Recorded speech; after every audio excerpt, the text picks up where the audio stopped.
Heathcliff एक खाना बदोश लड़का जो इस बेरहम दुनिया में बिल्कुल अकेला था। न माँ थी उसकी, न बाप था।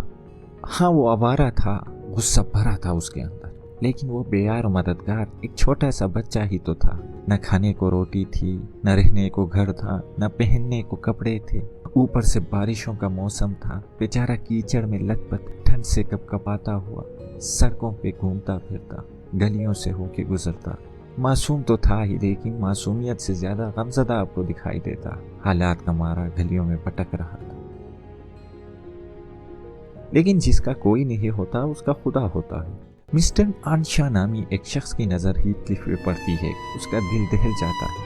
वो हीथक्लिफ को उठाकर अपने साथ ले जाता है अपने घर वुदरिंग हाइट। अब हीथक्लिफ की तकदीर काफ़ी हद तक बदल चुकी थी।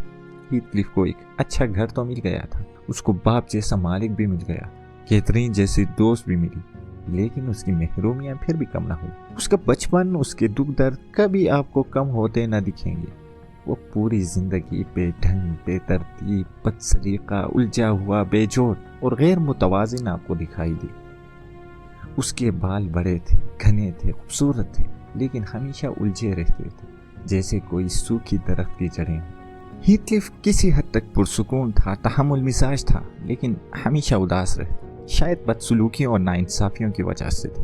वो कभी खुश नहीं दिखाई दी। शायद वो नाशुक्र था, लेकिन कभी इजहार न कर पाया। एक शम्मे की तरह चुपचाप जलता रहा।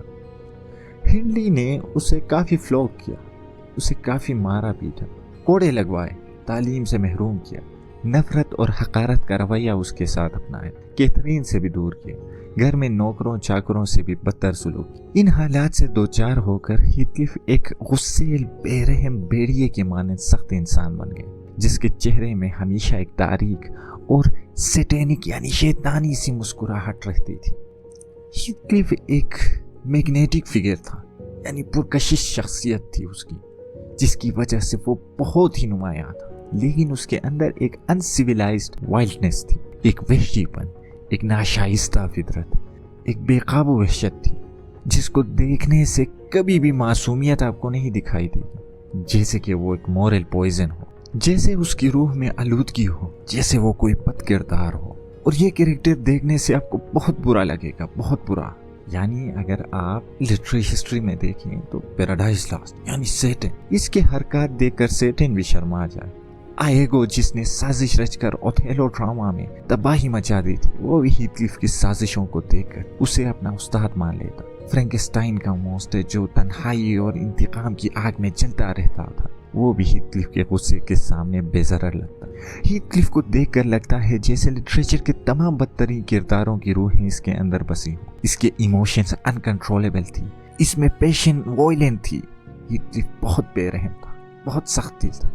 उसका दिल इतना सख्त था जैसे सूरज की तपिश जो जमीन की नरम मिट्टी को भी जला दे, और तबीयत जैसे समंदर की सतह जो देखने से पुरसुकून लेकिन अंदर एक तूफान छुपाई फिरती हो। ये was a hellish villain, A fiend, A monster. लेकिन सवाल यहाँ आके अटक जाता है कि हीथक्लिफ को ऐसा दिखाया क्यों गया। शायद इसलिए कि वो नाइंसाफी और दुखों का जीता जागता सबूत था जो उसे पूरी जिंदगी सहनी पड़ी। वो एक ऐसा किरदार था जो दुनिया की बेहिसी और जुल्म का नतीजा था। एक ऐसा शख्स जिसने जब भी मोहब्बत के लिए हाथ बढ़ाई, उसको मोहब्बत की जगह नफरत और हकारत मिली। हीथक्लिफ की अनथक मोहब्बत, उसका रिवेंज, उसका इंतकाम, उसकी सफाकी, ये सब उसकी दिल की अनकही कहानी थी। उसकी शख्सियत उन तमाम लोगों की चीख थी, और है भी, जिन्हें मोहब्बत के बजाय नफरत दी गई और अपनाइयत के बदले तन्हाई। इमली ब्रोंटे की जिंदगी और उसकी तख्लीक करदा बायरोनिक हीरो हीथक्लिफ की शख्सियत के दरमियान एक गहरा ताल्लुक देखने को मिलता है। इमली ब्रोंटे का बचपन एक बेरहम हकीकत का अक्स था। माँ की जल्द वफात, बहनों और भाइयों के साथ एक महदूद दुनिया में कैद रहना, सोसाइटी से दूर रहने का एहसास ब्रोंटे को बेचैन और चिड़चिड़ा बना चुकी थी। ये वही मेलंकोली थी जो बायरोनिक हीरोज को अक्सर जन्म देती है। बायरोनिक हीरोज अक्सर वो होते हैं जो रिबिलियस होते हैं, ट्रेडिशंस को नहीं मानते, उसूलों की परवाह नहीं करते, अपने ज़ात के अंदर एक बेचैन रूह होते हैं, और ये अपनी तन्हाई को अपनी ताकत और कमज़ोरी दोनों तरीके से इस्तेमाल करते हैं। चाहे मोहब्बत हो या नफरत, बायरोनिक हीरोज के दिल में जज्बात हमेशा भरपूर होते हैं। शायद इमिली ब्रोंटे इन जज्बात को अमली तौर पर कभी जाहिर न कर पाता, جو اس نے ہیتھ کلف کے تھرو سگنیفائی کیا ہے۔ یہ کیتھرین کا ہی پیار تھا جس نے ہیتھ کلف کو انسانوں سے محبت کرنا سکھایا، لیکن اسی پیار کے چلتے وہ درندہ بن گیا۔ تو پیار اور انتقام ہی ہیتھ کلف کی زندگی کی ڈرائیونگ فورسز تھی۔ اکثر پیار کرنے والے نفرت سے گریز کرتے ہیں، اس میں ہیتھ کلف کی بھی کوئی غلطی نہ تھی۔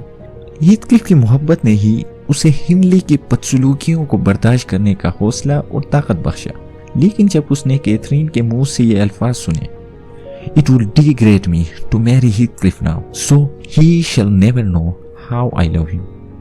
یہ الفاظ بجلی بن کر گرے ہیتھ کلف کے اوپر، اتنی بیٹلی کہ وہ وودرنگ ہائٹ ہی چھوڑ دیتا ہے کئی سالوں کے لیے، لیکن آخر کئی سال بعد پھر سے واپس آ جاتا ہے as a grown man with money and lifestyle to show, لیکن بہت دیر کر دیتا ہے کیونکہ تب تک کیتھرین کی شادی ہو چکی تھی۔ This tragedy not only increases his desire of revenge but also makes him misanthrope. You teach me now how cruel you have been, cruel and false. Why did you despise me?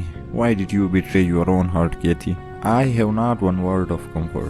خیر واضح طور پر ہیتھ کلف اس marriage پر کیتی کو کچھ نہیں کہتا، لیکن وہ پاگلوں کی طرح تھرش کراس گرینج کے آس پاس گھومتا رہتا تھا۔ ناول کو پڑھتے ہوئے آپ کو لٹرلی اس ہیتھ کلف کی حالت پر رحم آئے گی، کیونکہ یہ دکھ یک طرفہ نہیں تھی، بلکہ کیتھی بھی اس دکھ درد میں ہیتھ کلف جتنا عذاب سہ رہا تھا۔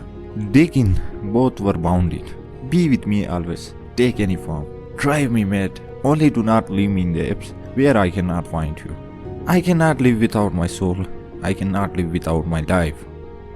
لیکن ان حالات نے شاید اسے مجبور کیا انتقام لینے کے لیے۔ جس طرح محبت ہوتی ہے ٹھیک اسی طرح نفرت بھی اتنا ہی پر اثر ہوتا ہے۔ ان سارے حالات میں وہ کننگلی ایک آنکھ ہنڈلی کے پراپرٹی پر بھی لگایا ہوا ہوتا ہے۔ خیر وہ لوٹتے ہی ہنڈلی کی جائیداد تیا لیتا ہے۔ پھر جب کیتھرین کی ڈیتھ ہوتی ہے وہ تھرش کراس گرینج کو بھی ہتھیا لیتا ہے۔ ہنڈلی سے وہی رویہ رکھتا ہے جیسے اس نے رکھا تھا۔ In the later part of the novel, he even hated his son, and وہی برا رویہ اس کے ساتھ بھی رکھتا ہے۔ In conclusion, we can safely say that love has more power than revenge. Heathcliff managed to take his revenge subtly, but soon after being haunted by his love.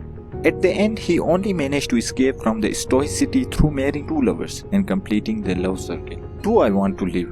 Would you like to live with your soul in the grave? So in this way, Heathcliff lives, and at the end of the novel, he dies. Some of his lines at the very end of his life are, "I have nearly attained my heaven, and that of others is altogether unvalued and uncoveted by me." یعنی میں نے اپنا جنت تو حاصل کر لی، یعنی مرنے کے بعد بھی اسے کوئی پچھتاوا نہیں۔ وہ کیتھرین کے ساتھ رہنا چاہتا تھا، چاہے اس کے لیے وہ جتنے بھی عذاب سے، لیکن اسے کوئی فرق نہیں پڑتا، اسے ری یونین چاہیے تھا۔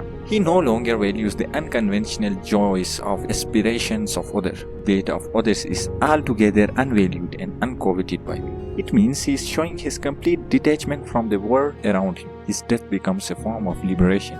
As he gives it, will bring him more closer to Catherine, the only thing he has ever truly desired.